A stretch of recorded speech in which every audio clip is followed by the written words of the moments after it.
Hey, how's it going, guys? So this video, I wanted to talk about the importance of finding a guru or a spiritual master, because so when I found my guru, I found him by searching for ashrams near Boulder, and his picture was on the website of this one ashram, and immediately he looked familiar to me. And then I talked to my friend Derek, or I think that night I tried connecting with him energetically, and immediately when I first connected to him energetically, I felt like his spiritual energy just like went inside of my body so fast and started removing all of these negative things, like stuck energies from my body. And I find out that he's actually passed away. Like, he passed away in the early 2000s. I think his, I'm not sure what his full name is, but it's like Amar Jyoti. But I'll probably post a link in the description about, or post some of his videos. He's only got like 10 videos, but they're very important, and I listened to all of them. They all like leapt out at me. But in one of them, he talks about the importance of the guru of a guru, and I think this was him. It might have been somebody else, but I know this part was him. Like, he says that a guru is basically the remover of darkness. And Yogananda, I read his book, and he talks about how reaching enlightenment is almost impossible if you haven't found a guru, because they act as your father. They act as God, basically, in the sense that they've been with you for many, many, many lifetimes. Like my guru, I asked my friend Derek, who's the psychic and can speak telepathically with all the angels and stuff, about him, and he told me that my guru has been with me for at least 30 lifetimes, or I've been studying under him for 30 lifetimes. And I've had many dreams about him so far. And one of the first ones that I had, it was like in this Egyptian temple, and like there was all these students there, and I was one of the students, and he was like teaching, like it was a classroom, but it was like in this Egyptian style temple. And I remember this ramp going down. A statue of Anubis was right there, with this ramp going down a level.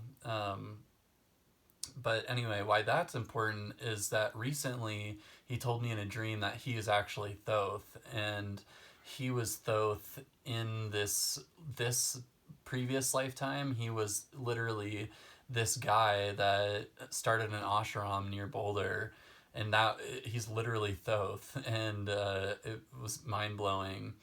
But recently, so in in various dreams, he's removed these darker energies from me, and it's just so important that you guys find your own guru, because they literally act as father or act as source, in the sense that because they've been with you for so long, and sometimes they probably even created your soul, like, and they're literally your father. So they have a lot more energetical sway over like who you develop into, and they help you progress into the light more and more and more, because they are ascended masters themselves. And like he told me that he's Thoth, and it's still hard to believe, to be honest. But when I ask my heart, I feel my heart chakra open up, like if he's Thoth. So I'm pretty dang sure. And I asked Derek too, and he said yes. But again, it's just so important to try and find your spiritual master. And I guess everyone would probably come to theirs at a synchronistic time. And but like they're why it's so important is they can literally go in and rewrite your energy field. And like if you're struggling with something, they help you out so much. Anyway, what brings me to the whole reason I did this video in the first place is that I had this dream, this crazy dream, like a few nights ago, where I fell asleep with my Merkaba spinning. And when you spin your Merkaba, imagine, like, feel it spinning, and it's kind of hard to to do that if you can't feel like feel energy and feel consciousness the way that I do. But everybody, I'm sure, reaches that point at some point in their spiritual growth. But I fell asleep with my Merkaba spinning, but I was also like pulling down on it. And what it was is like I was pulling the energy of the sun through my Merkaba and like pulling this energy down.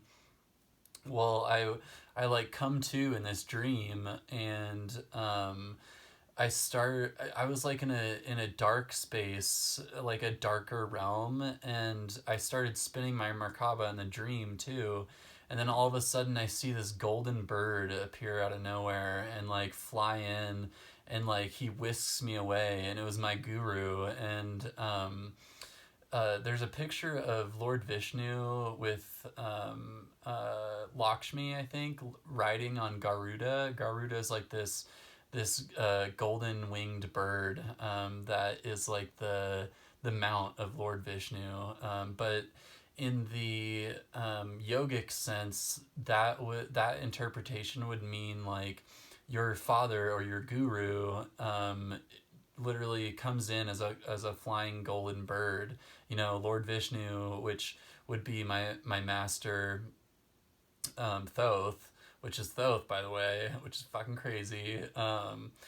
But he flew in as this golden bird and like whisked me away to this. It was like this temple, and I started like slipping into these other realities, and it happened like 3 or 4 times where it was like these people came and like grabbed me and pulled me into these other realms.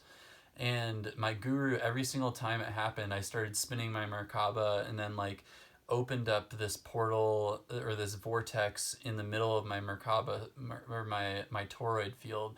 And Merkaba field spinning is just the same as your toroid field. So if you can imagine just a big donut spinning around you, that's like the same thing.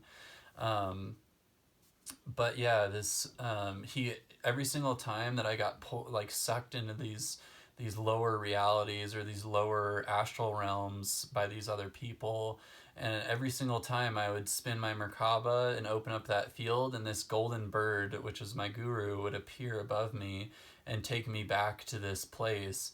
And then it was like this white marble temple where like I think there was like three white marble gold, like and like gold accent slabs of stone. And at the center one, which was here, I was over on this platform here, and he was over in the platform in the center. And after the last time that he saved me from these people, he came over to me and he was like, "Do you want me to do it?" And then immediately I knew what he was talking about, and I was like, "Yes, please." And so I sat there on this slab, and I saw him put on this armor that looked like a big white bull. Like he immediately grew in size like a bunch.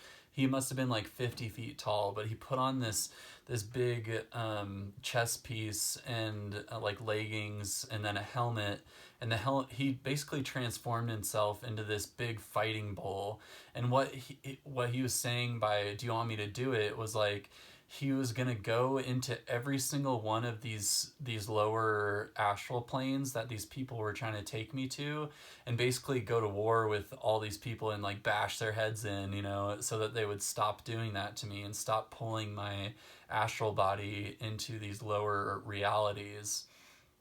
And he was like, "Okay, just sit here and meditate while I do this." And I don't know how much time went by with me meditating there, but I want to say like it was like a couple astral weeks that it took him to go into all these places and do this for me.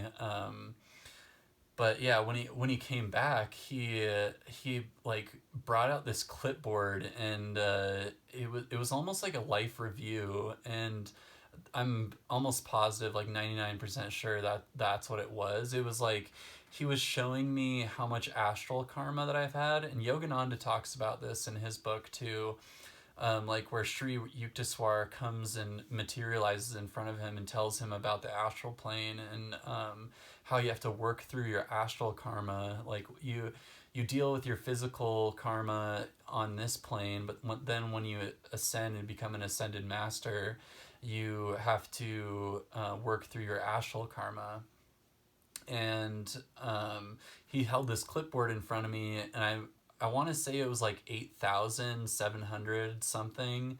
And right above it had the word Maya on it, which Maya, in the like Sanskrit, is like delusion or like separation, or and I don't know. I think he was just quantifying how much astral karma that I had to deal with, and I could tell that he was not happy with it. It was like, this is way too much astral karma, that you shouldn't have this much, and he was not happy. My guru, but that was the end of it.